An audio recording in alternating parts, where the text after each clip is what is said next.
Olá e sejam bem-vindos a mais um episódio de Kings of History, um podcast onde falamos de todos os reis de Portugal de forma cronológica.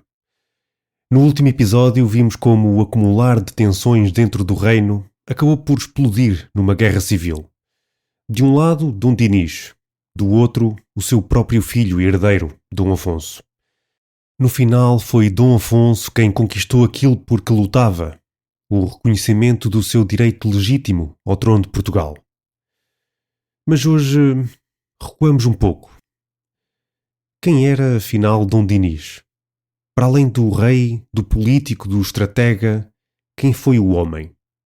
Vamos também acompanhar os seus últimos momentos e o fim de um dos reinados mais marcantes da história de Portugal. Mas antes de avançarmos, gostaria de lembrar a todos que podem ouvir todos os episódios até agora lançados através do nosso website kingsofhistory.buzzsprout.com e que nos também podem seguir nas redes sociais para estarem sempre a par de quando lançamos episódios e muitas outras coisas. Não se esqueçam que nos podem acompanhar através do Patreon, onde têm os scripts dos episódios disponíveis e muito mais. Vamos então continuar a nossa história. Começamos este episódio no ano de 1324 e é nos inícios deste ano que nos aproximamos a passos largos do desfecho natural e inevitável da vida como a conhecemos. Mas antes de chegarmos a este último momento na história do nosso protagonista, queremos-vos dar uma ideia mais aprofundada de quem era de facto Dom Dinis. Até então falámos de Dom Dinis como rei, falámos do seu reinado, dos desafios, dos problemas, das soluções, mas está na altura de olhar para Dom Dinis com outros olhos. Vamos olhar para o monarca português como homem e pessoa. Vamos olhar para os seus gostos, para a sua veia artística, para tudo aquilo que se dedicou fora da muito complicada tarefa de gerir um reino. Na crónica de 1344, o seu filho, o conde Dom Pedro de Barcelos, diz-nos: E este foi o melhor rei e mais justiceiro e mais honrado que houve em Portugal desde o tempo do rei Dom Afonso I até ao seu tempo. E este rei foi o mais direito em justiça temperada com piedade que houve em Espanha. E este foi muito bom cristão e fez muito bem às ordens, e acrescentou aos fidalgos nas quantias e terras que dele tinham. E este houve muitos mais vassalos que os outros reis que foram antes dele. Dom Pedro faz questão de sublinhar nesta crónica os traços e paralelismos com Dom Afonso I, o primeiro rei de Portugal, que era muitas vezes, tanto à época como agora, sinal de comparação para enaltecimento próprio. Foi isso mesmo que Dom Pedro fez. Ao comparar Dom Dinis com Afonso I, sugere que o seu pai foi um rei grande e poderoso, cujo seu reinado é único na história portuguesa. Não muito diferente em conteúdo, o historiador Fernão Lopes fez também uma descrição muito semelhante, acrescentando que o rei, para além da sua magnanimidade, sabedoria e fervor pela aplicação de uma justiça justa, fez sempre questão de defender os labradores e ajudar os pobres. Ele foi muito rico e as gentes do seu reino nos seus dias, e foi tão liberal que por todo o mundo falavam da sua grandeza. Um contemporâneo de Dom Dinis fez também questão de escrever sobre o rei num livro de tal fama que ainda hoje faz parte da leitura corrente. Dante Alighieri, o famoso escritor medievalista, autor da Divina Comédia, coloca Dom Dinis no canto 19 do volume O Paraíso. Neste canto, fala de um homem ambicioso e diretamente relacionado com a extinção da Ordem do Templo. Esta ordem é também referida neste canto como sendo uma organização de respeito que foi vítima da ganância do seu carrasco, Filipe IV de França, um rei que já mereceu várias menções nos nossos episódios de Dom Dinis e também no nosso episódio especial para os nossos patronos. 2 séculos e meio mais tarde, o historiador Duarte Nunes de Leão refere numa obra sua que o rei via a proteção dos pobres como uma obrigação da coroa, ajudando-os através do pagamento dos custos da defesa destes. Pedro de Maris, autor contemporâneo deste último autor, fez questão de mencionar o contributo extremamente importante e a capacidade de visão futura do rei ao mandar plantar o pinhal de Leiria, que, cerca de 2 séculos mais tarde, viria a ser decisivo na exploração marítima portuguesa para, como diz a letra do hino português, dar novos mundos ao mundo. Na sua obra, Pedro de Maris escreve: mandou plantar o grande pinhal de Leiria, sem o qual era impossível poder-se conservar a navegação da Índia, pelas grandes embarcações que para ela são necessárias, que se não podem fazer senão de muito grandes e antigas árvores, que neste reino não havia. Pelo que não parece sem mistério inspirar Deus no coração deste rei, que tão de antemão desse princípio a tamanha coisa.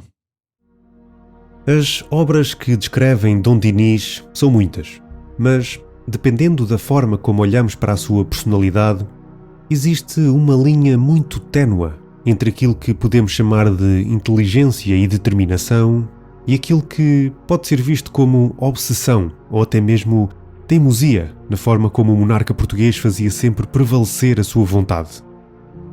Neste campo, estamos do lado da linha da inteligência e determinação.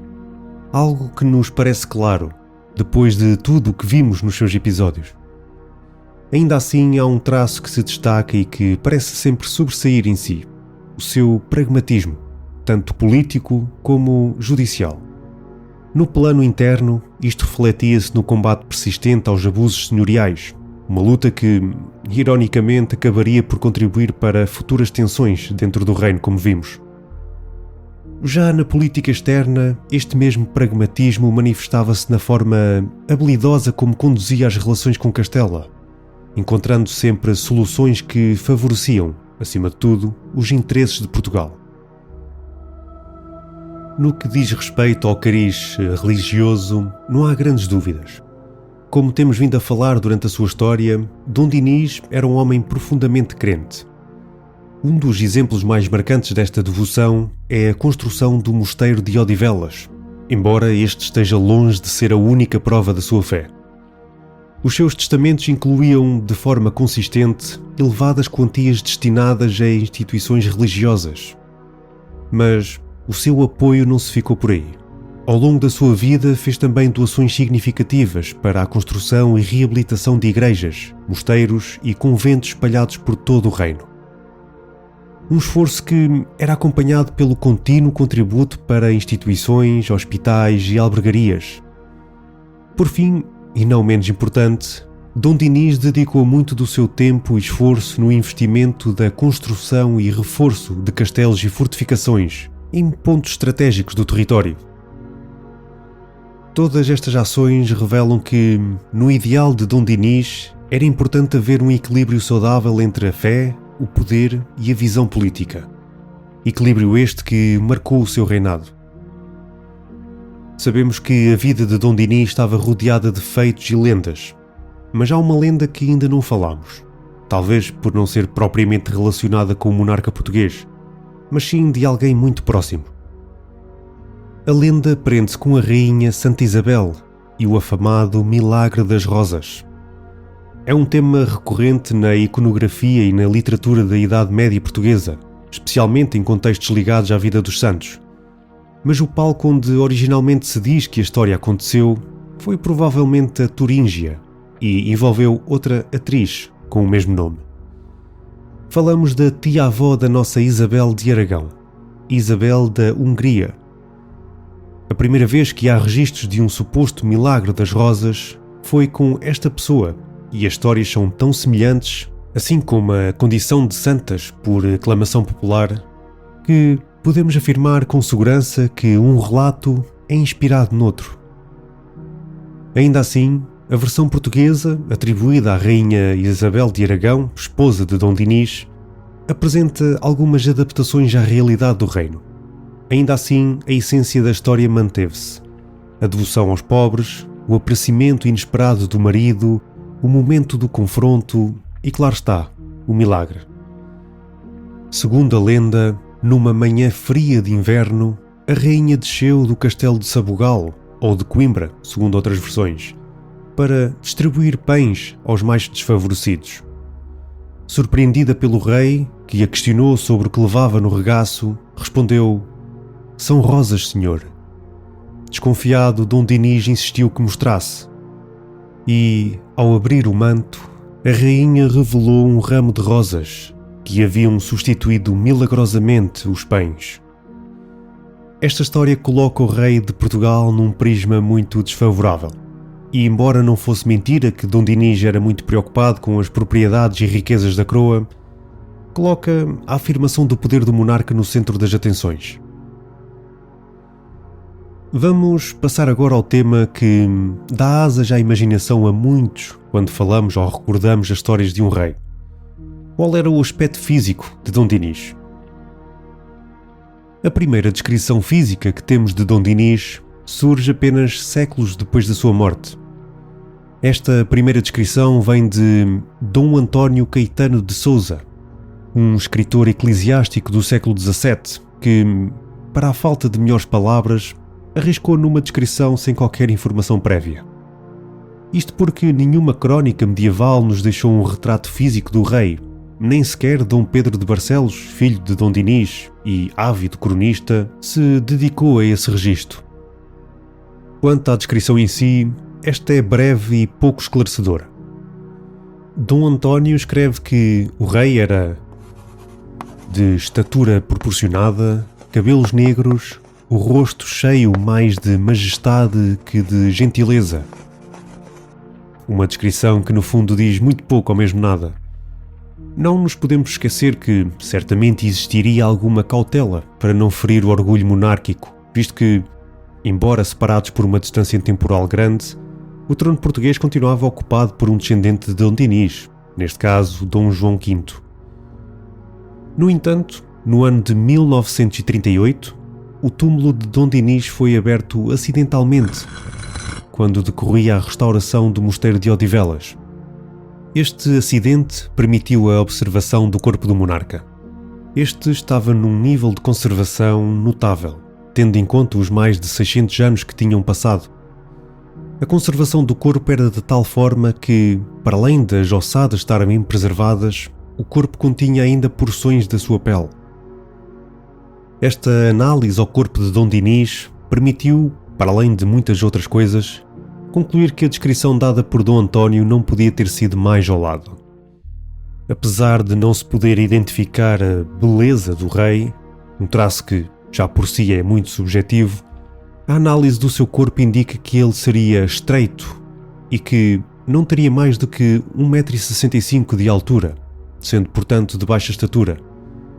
Preservadas estavam também porções do seu cabelo e barba, as quais se identificaram como ruivos e, alegadamente, sem quaisquer brancas. Mais ainda, o corpo de Dom Dinis possuía ainda a sua dentição completa e em excelente estado, algo que, relativamente à época, nos permite dizer que Dom Dinis aparentava ser um homem bastante saudável.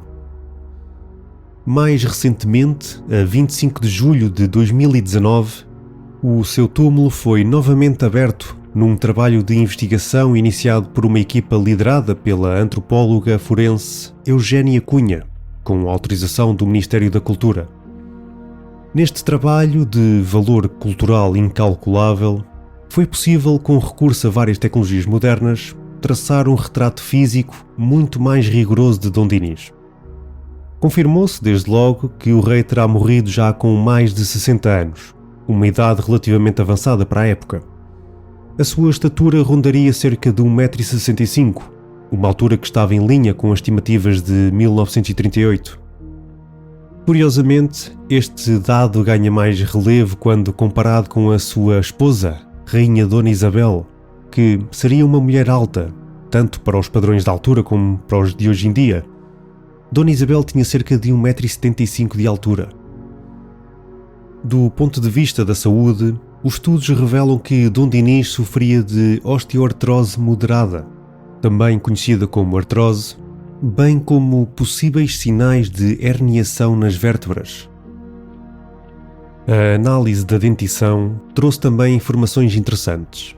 O rei tinha todos os dentes, apresentando apenas uma cárie formada e outras duas em fase inicial.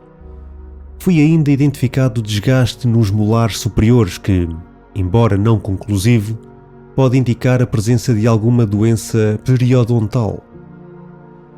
Exames realizados ao cabelo e à única unha preservada não detectaram vestígios de metais pesados como chumbo, arsénio ou mercúrio, elementos por vezes usados na altura em várias aplicações na medicina. Por fim, foi possível inferir alguns traços físicos adicionais.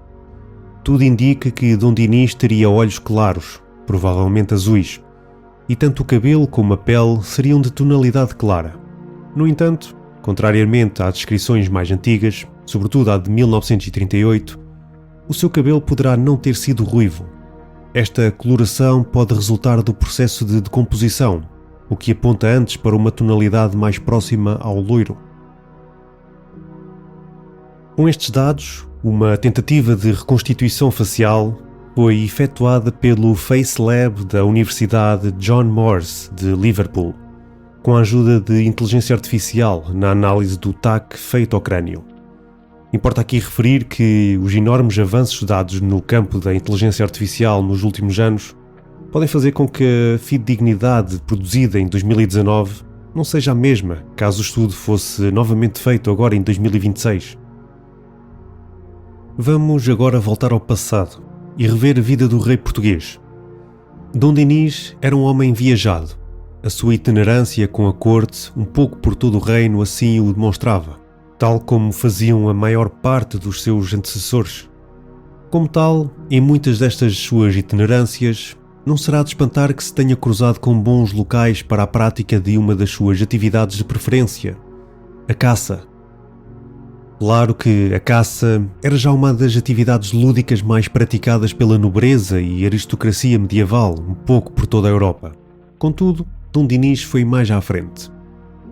O rei foi particularmente diligente na criação de condições para o desenvolvimento e modernização destas práticas, com especial destaque para a falcoaria. Na corte, esta arte atingiu tal importância que o próprio falcoeiro régio chegou a escrever um livro sobre esta atividade, o Livro da Falcoaria. Para além disso, foram também produzidos guias práticos sobre o cuidado de aves de caça e até cavalos, demonstrando um claro esforço de sistematização do conhecimento.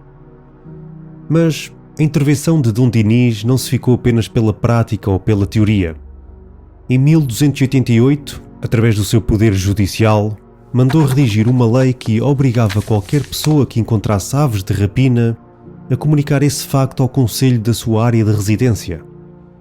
Este cuidado revela bem o amor que o monarca tinha pelas suas aves e pela prática da caça.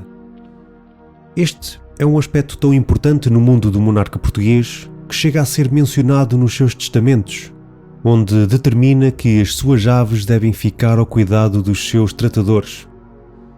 A falcoaria ou volataria é ainda hoje considerada uma forma de arte, mesmo que para muitos seja considerada desnecessária, ou até mesmo, dentro de outros círculos, cruel. Dom Dinis não se restringia apenas à arte da caça. Já vimos anteriormente, com o seu pai, Dom Afonso III, que a educação que este recebeu na corte francesa foi um fator decisivo na promoção da arte e da cultura no Reino de Portugal. Como tal, Dom Dinis foi desde muito novo exposto ao contacto com estas áreas, de tal forma que ele próprio se tornou artista. Mas esta influência não veio apenas da parte do seu pai. O seu avô, de quem também já falámos bastante nos últimos episódios, Afonso X de Castela, o Sábio, era também ele ligado às artes, notavelmente à poesia. Não é, portanto, de estranhar que Dom Dinis tenha tornado não só um poeta e trovador de renome, como também um patrono da arte, divulgador, tradutor, inovador e até patrocinador de outros autores. Foi através da paixão pelas canções trovadorescas que Dom Dinis impulsionou o uso do português como língua oficial, algo que podemos confirmar pelo pequeno número de livros em latim na sua chancelaria e o grande número em português da altura. Para além disto, a sua corte contava também com vários artistas exímios desta área, uns novos a estrearem-se no reinado atual, mas outros vindos da corte do reinado anterior.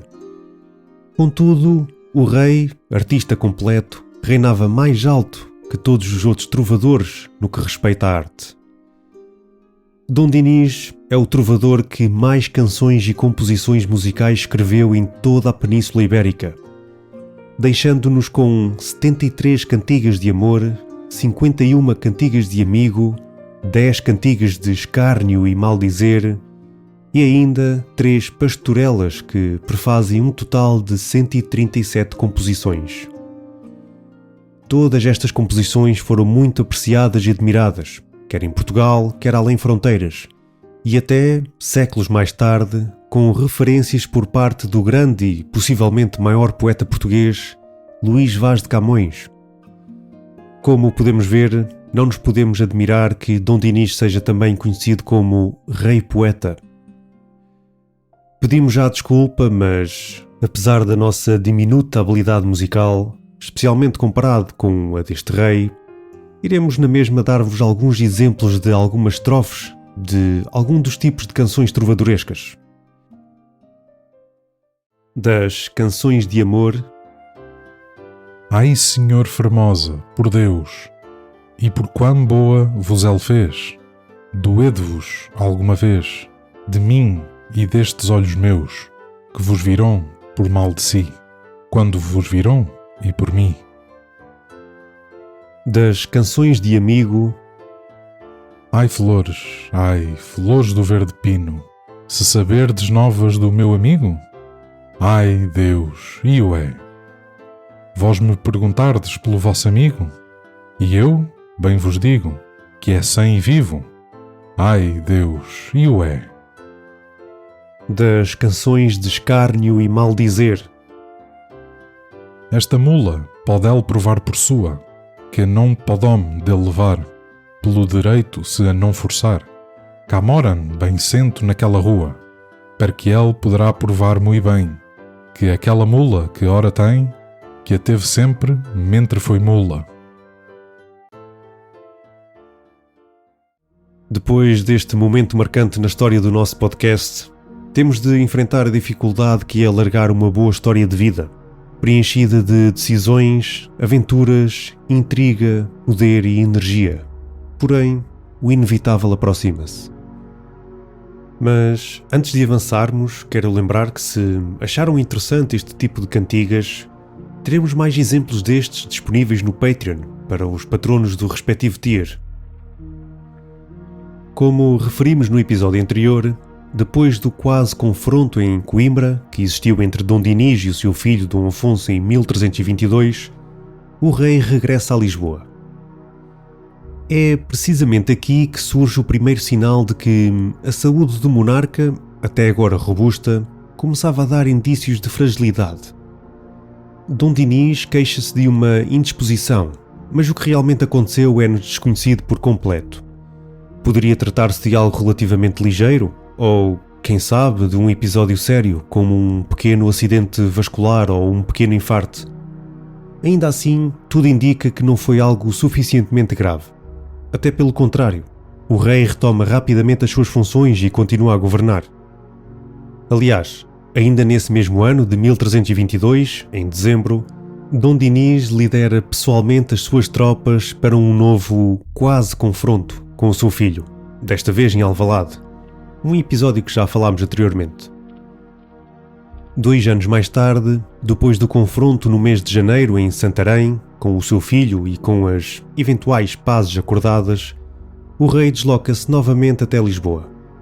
Permanece nesta cidade até setembro desse ano e depois parte novamente para Santarém, com o objetivo de permanecer lá o resto do ano. Dom Dinis sai de Lisboa já um pouco adoentado, mas com a sua esposa, Dona Isabel, sempre ao seu lado. Era ela que lhe preparava a mistura de medicamentos a serem administrados ao rei. Durante esta viagem, quando passam perto de Alverca ou Vila Nova da Rainha, o rei sente-se pior e uma febre começa a manifestar-se. O seu filho, Dom Afonso, é imediatamente chamado de Leiria, onde residia por esta altura. Dom Afonso, ao ver o pai debilitado e em desconforto, ordena que os seus homens o levem rapidamente até Santarém, com a ajuda de andas e ao colo. Dom Dinis chega a Santarém, mas a sua condição física agrava-se durante os meses finais deste ano, e mesmo no final deste ano, a 31 de dezembro, o rei manda redigir o seu terceiro e último testamento. Poucos dias depois, a 2 de janeiro de 1325, a rainha Dona Isabel, após ver o estado do seu marido, torna pública a sua intenção de vestir o hábito das clarissas, uma indumentária que simboliza a consagração de Cristo e a entrega à espiritualidade franciscana. Um gesto profundamente simbólico que faz prever que o final da longa vida do rei português estaria próximo. 3 dias depois, a 5 de janeiro, é emitido o último diploma da sua chancelaria régia. E passados mais 2 dias, a 7 de janeiro de 1325, chega ao desfecho de uma longa história. Rodeado pela rainha Dona Isabel, pelo seu filho herdeiro Dom Afonso e ainda pelos seus filhos bastardos, Dom Pedro e Dom João, Dom Dinis, murmurando com dificuldade uma última oração, falece ao lado dos seus e com Deus na mente. Tinha 63 anos de idade e deixava para trás 45 anos de reinado.